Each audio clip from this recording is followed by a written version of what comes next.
আমি আমার স্লোভাবে আর হো যে ট্রাকটা যে ওখানে সিধা যাওয়া পর্যন্ত অটোটা আমি ওখান থেকে রেখে অটোটা পুরো তার সাইডে আর আর ও সাইনবোর্ডটার ওখানে যাওয়ার পরে হ্যাঁ আমার দিকে গেছে গিয়ে ও ওখানে যাওয়ার পরে হ্যাঁ আমার সাইডে গেছে গিয়ে। গাড়িটা কি গাড়ি হয়েছিল?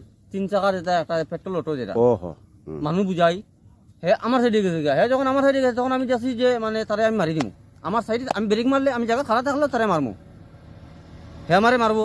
আর আমার কাছে তো রানিং গাড়ি অটোওয়ালা মারতে বাঁচতে পারতো না বাম সাইডে হোক ট্রাক গাড়ি ঘুরা খা আর বাম সাইডে যদি খারাপ মারিও যদি তারা মারিয়া লইয়া পড়তাম তখন আমি কইছি যখন বামে দিয়ে গেছে কি তখন আমি গাড়ি একটু ওসাইড খাটি দিই ওসাইড খাটতে গেছে বৃষ্টিতে ওসাইড আইসে ব্রেক মারছি ব্রেকের লেগে ব্রেক কন্ট্রোল হয়েছে না গাড়ি দিয়ে গেলাম।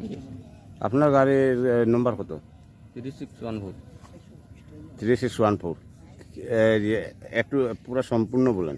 S11 EC S11 EC 3614। আপনার শিলচর দিকে রওনা দিছিলেন? গাড়িতে কি লোড ছিল না খালি গাড়ি? গাড়িটা জল জীবনের মাল আর কি পাইপ। ও জল জীবনের পাইপ কোম্পানির গাড়ি। আপনার কোনো ক্ষতি হয় নাই তো? আমার কিছু হয়েছে না।